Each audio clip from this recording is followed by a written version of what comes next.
about production life on Nickelodeon's brand new, cartoony, fun for all ages series, Middlemost Post. It's about a talking cloud named Parker. You're going to love it. Trust me, folks. My name is Phil Harris, and I'm the line producer on Middlemost Post, which means I oversee the production team, the budget, the schedule, things like that. Today, we'll be talking about what we do on the production side of the show and giving you some advice on what we look for when recruiting for Nickelodeon production roles. Joining me today are two all-star members of the Middlemost post-production team that work with me, Sydney Cosgard and Monica Rodriguez. Sydney, let's start with you. What is your role on the show, and what sparked your interest in a career in animation? Hi, everyone. My name is Sydney. I am the design coordinator for Middlemost Post, and I've always had an interest in visual art as well as storytelling. So a career in animation just kind of seemed like the perfect marriage of the two. So that's how I ended up here. Awesome. And in a few sentences, what exactly does a design coordinator do? So a design coordinator is like a specialized production coordinator who focuses solely on the design process of the animation pipeline. So a lot of what I do involves keeping track of our design team, handing out assignments to artists, going through storyboards and animatics, and kind of getting an idea of what each episode is going to require in terms of design and how much labor it's going to require. Cool. So what does an average day look like for you? So typically for me, my day starts off, it kind of depends where we are in the pipeline, but I can start my day off by talking with you, Phil, and our production manager, and kind of giving updates as to where our design team stands in terms of their progress for the week. Can also mean I am working on prepping assignments for artists. So that's grabbing storyboard reference, that's creating templates for each asset that we need to design. And then also just checking in with the artists and seeing how they're feeling about meeting their deadlines. So that typically is Taking the pulse. Yeah, exactly. Pulse check. Yeah, it's very important. Monica, how about you? Remind me what you do for our show and what got you interested in animation. Hi everyone, I'm Monica Rodriguez. So I am the production coordinator, PA, for the Middlemost Post crew. We have two kind of like production coordinator and production assistant teams. I'm part of the purple team. And my background is in news. So when I was in college, I had an internship for quite a bit in a news station. And by the end of my term there, and by the time I was graduating, I was kind of feeling that itch that this isn't for me. And when I would be in meetings, I just didn't click with like what I did. I hope that isn't as vague as it sounds. I hope people can resonate with that. I'm sure. It just kind of like, it didn't feel right. So I kind of just like reflected a lot on myself and like what genuinely makes me happy and what I care about. And I realized that my comfort zone and where I go to when I want to cheer myself up is cartoons. And it's always been there for me. Cartoons have always been there for me. And I just, thanks to a professor who did like a conference for children's media careers, it just opened up a new world for me that I can in fact go into children's media and specifically animation, and that I don't have to draw to go into animation because I don't know how to draw. Options. I'm very creative, but in other ways. So it just seemed like the perfect combination. At least for me, I enjoy production management, and that's my focus. It's just perfect combination between being kind of like businessy and just organizing things, and the boring parts, some people call them, I don't call them boring, and also being in a creative environment. It just seemed like the perfect balance for me as a person. Awesome. And what does a normal day look like for you on the Middlemost Post team? Well, usually I start my mornings by checking in with the team and checking with my production coordinator and making sure what our day will look like in terms of our pipeline, depending on where our episodes are in the pipeline. Um, that will kind of determine the tasks for the day. Sometimes I continue something that I didn't finish yesterday, like the day before. Um, and I also, this is still the morning. In the morning, I also work with the. We jam in a lot in our days.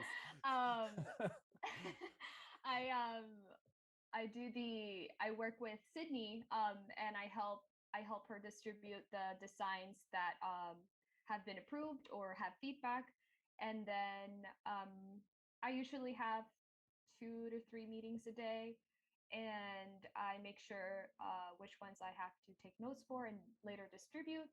And in terms of tasks for the rest of the day, I do episode breakdowns, scene callouts, asset checks, basically making sure that everything is done well, thoroughly, appropriately, and that it's organized. That's kind of what production is. Awesome. I just want to confirm for the people watching this, we are allowed to take lunch breaks on the show too. If there's any doubt, it's out. The people do have time for that. Yeah, we do. I'm a slow eater. So. We work hard, but we play hard too. Yes. Sticking with you for a second, Monica, I'm curious, with this being your first animation gig, are there any parts of the job that surprised you or that maybe you didn't expect going into it? Yes, I kind of vaguely knew in my discovery of the fact that I could go into animation from the many webinars such as these, that I kind of vaguely knew that production dips their toes into every department, and that they have to be kind of like the glue that keeps everything together and like a liaison between departments. But I just wasn't aware of the proximity of working with other people, and especially like remotely. I really wasn't expecting to see the EPs so many times as an entry level position. I don't know, that I guess like the cliches of like, oh, being the first one in, and I just thought it feels very good to be treated equally, and like I genuinely feel for my coworkers that they want to help me and that they have this sense of empathy, that they understand where I'm coming from, and that they're here to teach me, and I welcome that. Awesome. Sydney, how about you? You do have an artistic background. Was working in animation what you expected, or? Yeah, so as you said, Phil, I did go to school for animation and illustration. Kind of, wanted to do something in the animation industry. I wasn't quite sure. And production, quite honestly, was not something that was heavily discussed, at least in the program I was in. And I feel like that is kind of a common theme when it comes to animation education. There's obviously like a lot of glory and whatnot that comes with being a storyboard artist or a designer or an animator, and you don't hear a lot about production, which, when I came in, it was kind of like, I liken it to like the Wizard of Oz, and how, you have this like big looming, like impressive figure, and then you pull back the curtain and it's just like this little guy, on a machine. And that's honestly what production is. Like, I think to me that is the best metaphor I can think of, is like the key to being successful in production is to like not have people know you're there. And I don't mean that in like a you don't exist kind of way, but it's like the signs of a good production are if you could tell that like it seems effortless, like there was no struggle to get there. And so, you know, it was kind of like when I got my job as a PA initially, um, it was kind of like trial by fire because I didn't really know what I was going to get into. You know, like I had a vague idea of what a PA does, but it honestly, it does seem like it really varies from show to show. But at least for our show, it was, yeah, like kind of like what Monica said, it's kind of shocking how close you get to everyone on the production when you think that you're just like, oh, I'm just the PA, and it's like, well, no, I'm over here cracking jokes with our executive producer. You know, like that's something that's really special. So I definitely was not expecting it, but I'm really grateful for it. Well, that's cool. Well, you came off as confident, so you sold yourself well. And It's all you part actually, of the illusion, Phil. yes, it's working.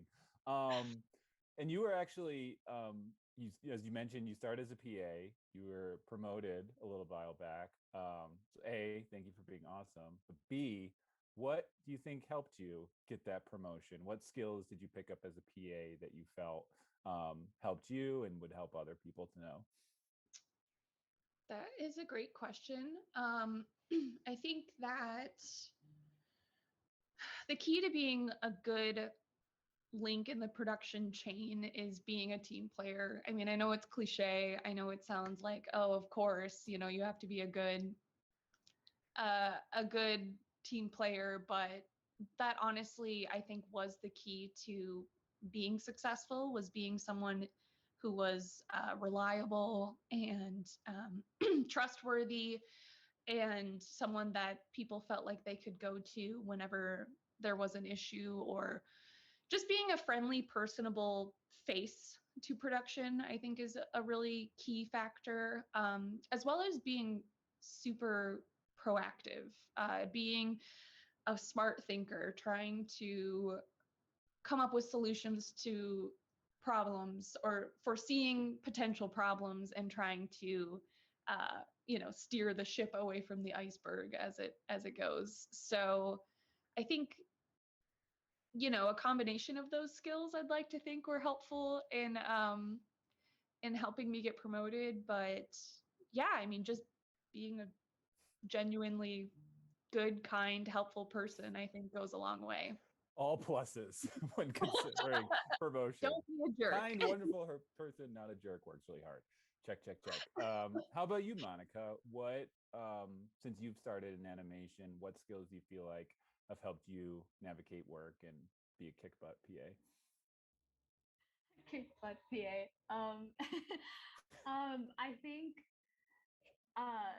paying extra attention is very important, and by that I mean not only like with the work that you do, there is no such thing as a small task, and being thorough in like there's nothing wrong in double checking or triple checking things because you never know. And paying extra attention also means to me to kind of like get a sense of the room and get a sense of how your coworkers are feeling, especially now remotely. It's very important to communicate and to kind of like uh I don't know, convey that empathy. And I see myself, the PA, kind of like as the cheerleader of the team.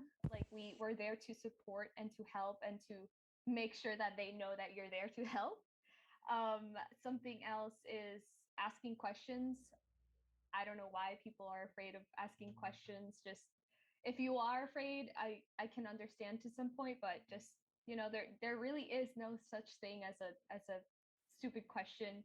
And another thing that I think is valuable for production is thinking quick on your feet and learning when to kind of like what Sydney said, like learning how to solve problems.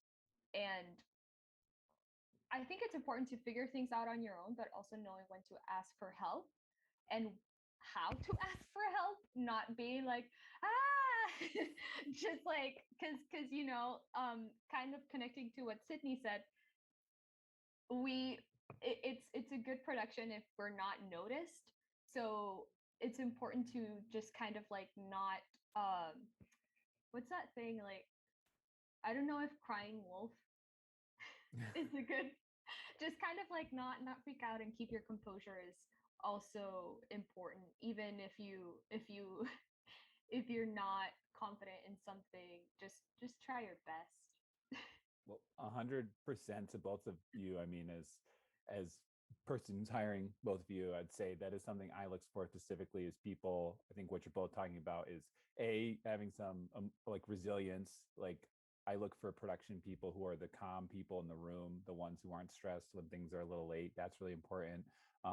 Being someone who is dependable and proactive, as you were saying, Sydney, like the behind the curtain people, like it's great when you're so good where you're so proactive where you don't need to be told to do the little things where you're just doing them. That's really important. And then also Monica, kind of your point too, is like what you do when no one's looking is really important as well. Having attention to detail, really, being on top of those things. There's a lot of times when people are starting their careers, they're just dreaming about where they're going to be 10 years from now, and they kind of neglect the important little things, but those are really important to making sure production are well run. So 100% to both of what you were saying.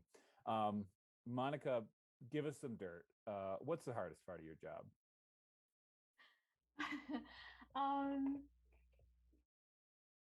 I think, on a personal level, just my background is in news, so it's just kind of like reframing my mind in just the mindset.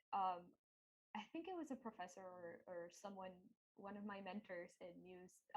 They said that news people and children's media people are different kind of breeds. So I'm just kind of like I could just imagine. kind of like reframing my mind and just kind of like doing well. There is a lot of overlap in like the actual work and being proactive and paying attention, but just paying attention to the past, the present, and the future in animation versus news. It's mostly about the present and the future, because news from the day before and yesterday are old news. So it's been that, and also working remotely, it's very hard to remember the faces and the names and what they do and the positions. It's like, oh, unspoken difficulty of pandemic life. Yeah. Yeah, it's been difficult. I guess I don't know. I need to see the entire like body and instead of just like the face. That's been difficult to remember. Um, I think that, yeah. I don't want to be like, oh, I love my job, but I do. So even if something is challenging, I like a challenge, so I wouldn't say it's hard. Yeah. Okay, Sydney, your turn. Give the people watching some real dirt about animation life. What's difficult for your job? So I think for me, the biggest growing pains have been learning how to be.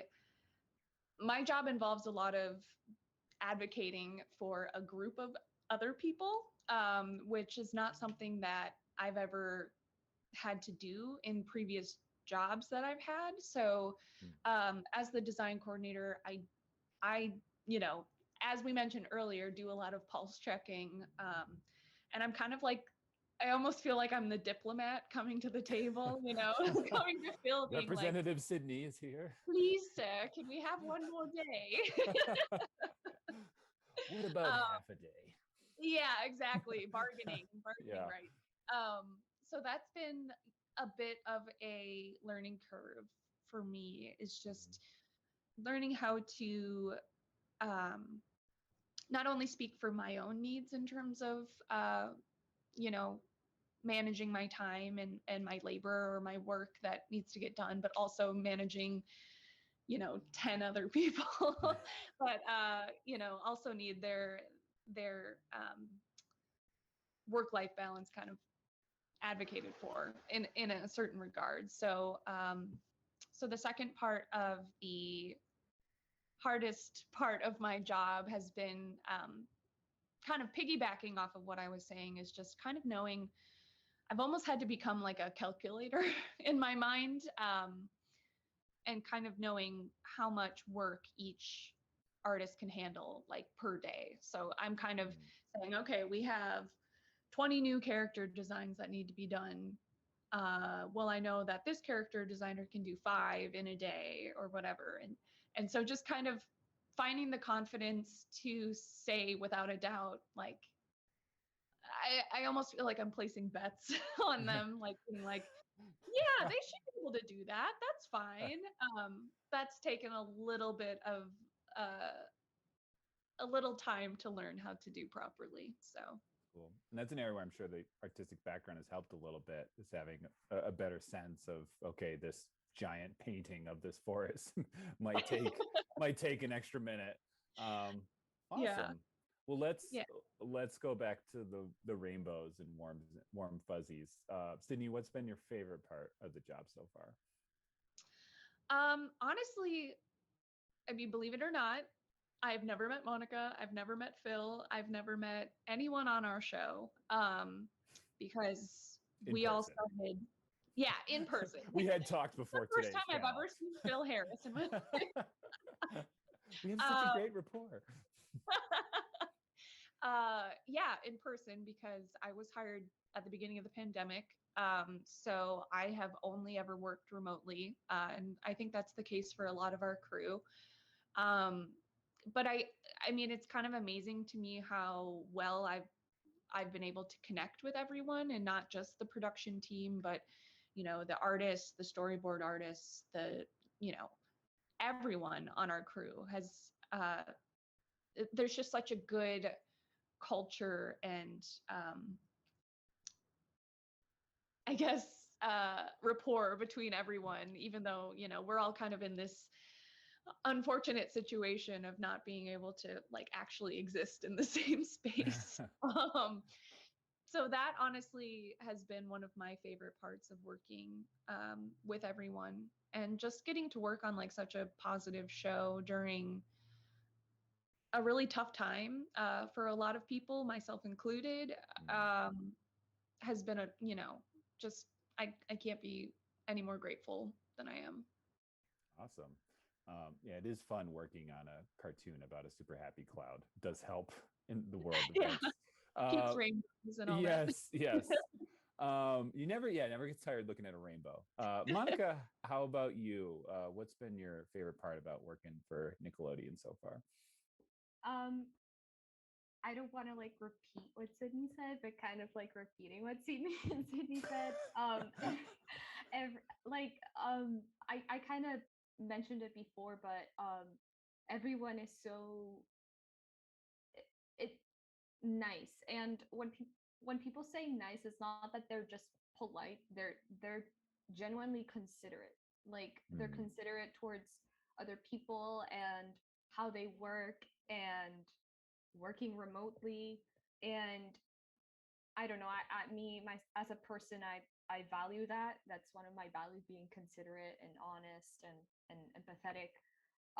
So I feel that, and I honestly do feel comfortable working with everyone in the team, and again, kind of like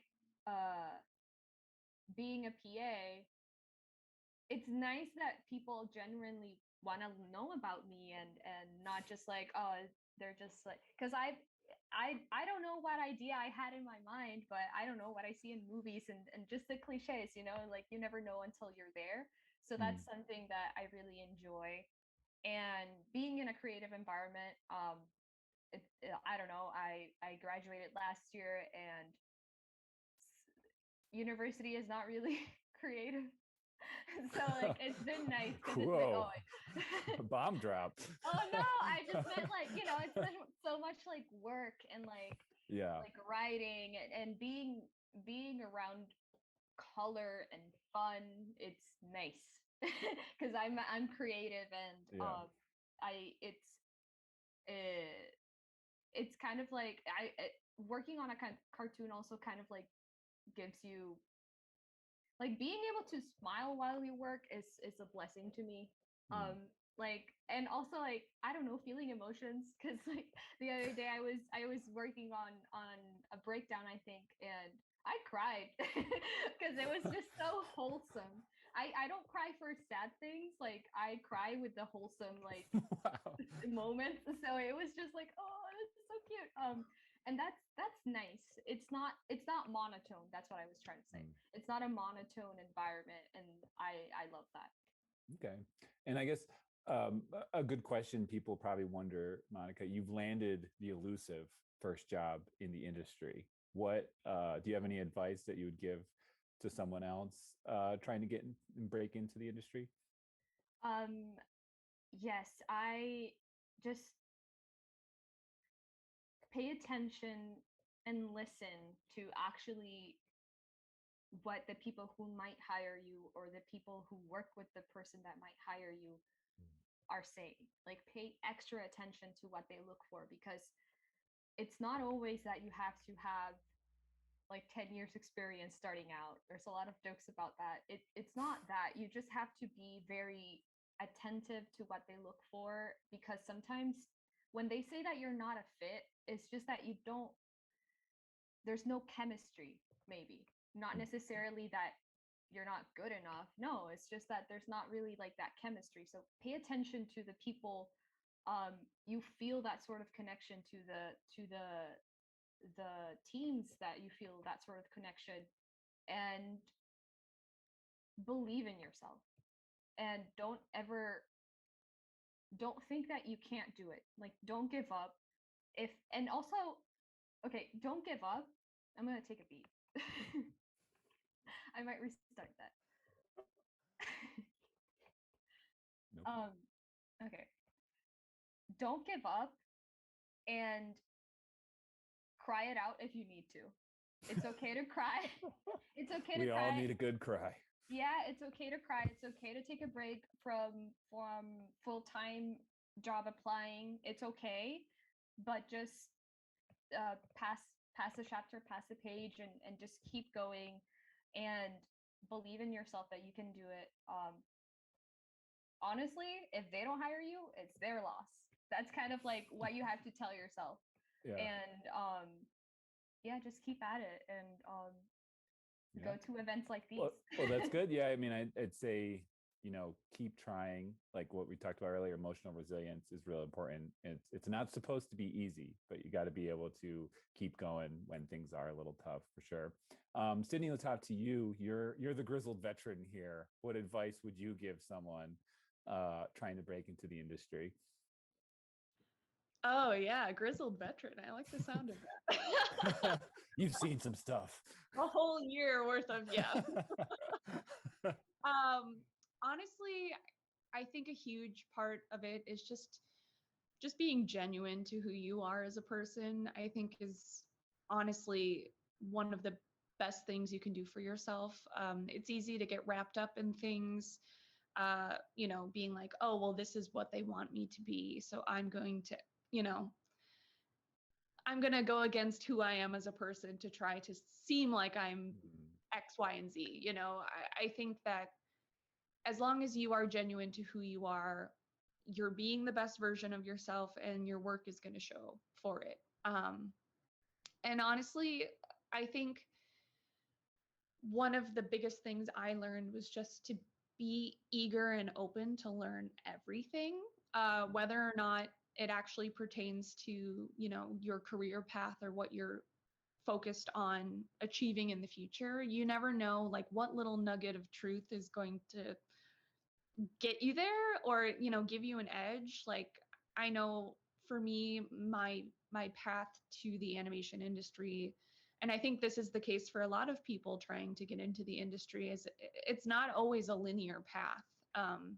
You're going to kind of wind around getting all sorts of odd jobs, or jobs that maybe, aren't your favorite, but they're going to teach you valuable lessons that will unlock skill sets or pros on your resume that you can then say, hey, I know how to do this thing. Like how many PAs or how many fresh outs can say they know how to do this? You never know where those skills are going to come in handy. And then the last thing I think that's important is just to be professional and be gracious when it comes to getting criticism or feedback from, rejection or whatever, whether it's on your personal artwork, whether it's on maybe you're just not the right fit, whatever, for a company. It's tempting, obviously, to get upset about those things and kind of, shake your fist on the internet kind of thing. But really, like, that's the most self-sabotaging thing you could do. And that's really going to reflect negatively on you. And so just being a person that is open to feedback, accepts criticism, and just says, okay, thank you for your time. Like, that honestly is going to put you in such a better position than if you were to, burn that bridge and maybe say some not so nice things. Absolutely. Can Be I- graceful in defeat. You can speak to Go that. ahead, Monica. Yeah, I wanted to add that there's a difference between being confident and believing in yourself and being cocky. You don't want to be cocky. You want to show that everyone started out where you are, and you have to be humble about that and willing to learn, because honestly, they at least in the animation industry, I would say like 8 times out of 10, everyone just wants to help. So listen to what they're trying to say, and don't be like, oh, I know more. Like, no. Like, you have to believe in yourself, but also listen and show that you're it's a kind of self-awareness that of where you are, and that you're there to learn and work, but don't be cocky. Yeah, definitely. Yeah. People want to help people who want to learn. So if you come in with an open mind, even if you don't have your dream job at the moment, 100%, if you're really invested and work really hard, which you should be doing because you're being paid to work hard, it's really going to show off, and people are going to want to help you. And no one makes it in the industry without other people helping them. So it's good to start early with that foundation. Okay, let's go back to the most important thing, which is shamelessly plugging the show we work on, Middlemost Post. Sydney, let's start with you. What are you most excited about for people to see?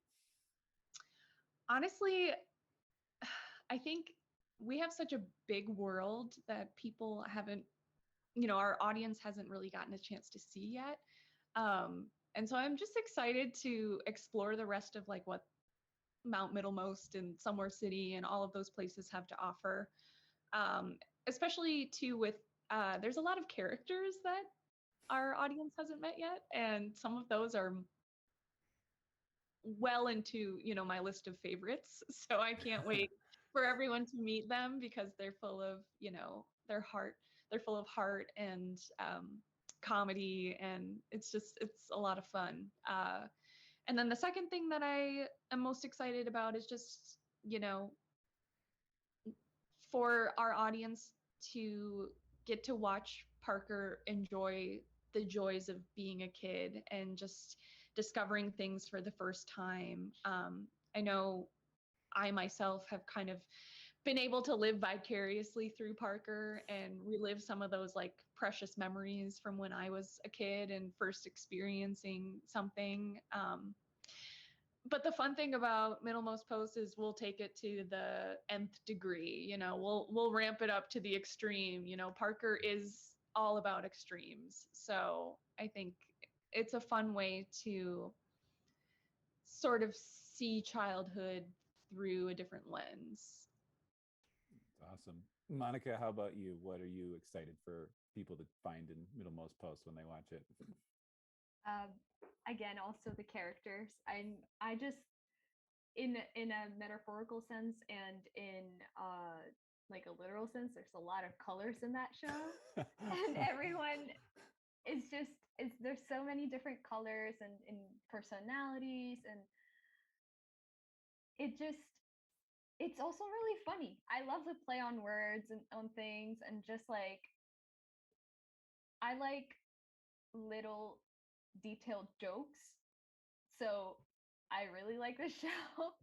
And something else that I also kind of like, I think it's a good show to watch like as a family, because I'm an adult and I like it. So so I think like it's definitely for a big audience in my opinion, and that's something I'm excited about to see. Like I think it's really interesting how a kid sees something and how their parent sees it, and I'm willing to bet that they're both going to enjoy it. And also Parker, I can definitely relate to um, the innocence that Parker conveys. I when I was growing up, I felt that, and also just I don't know, English is my second language, and some things that Parker says are kind of like, oh, I've said that. I don't know if that makes sense, but just like, I don't think innocence is the word. It's just kind of like, maybe clueless. No, do help. Yeah, maybe like naivete, like just kind Yeah, of naive in a naive. Yeah, yeah, but Mhm. like, but The not childhood harmful. innocence. Yeah, Yeah. it it's just Yeah. nice. It's sweet and wholesome. Well, it's It's 100%. That's what our showrunners, set out to make a show that was kind of the rainbow after the storm. That, and as you were saying, that anyone of any age could like. It appeals to kids. It's going to appeal to adults. One thing I love, we're one of the few legit cartoony shows out there. So it's going to appeal to all kids, all families, and also grizzled old animation veterans who are mad that there's not cartoony shows anymore. We're out there for you. Watch Middlemost Post. You'll love it. Well, thank you both so much for your time. Everyone knows now your jobs are really busy. So thank you for taking time out and sharing your stories with everyone here watching that. And to everyone out there, thank you so much for sharing the space with us. We really do appreciate everyone who watched this. For more information about Nickelodeon careers, you can visit nickanimation.com/jobs. And please remember to watch Middlemost Post on Nickelodeon Now. Enjoy the rest of your day, and thank you so much. Peace.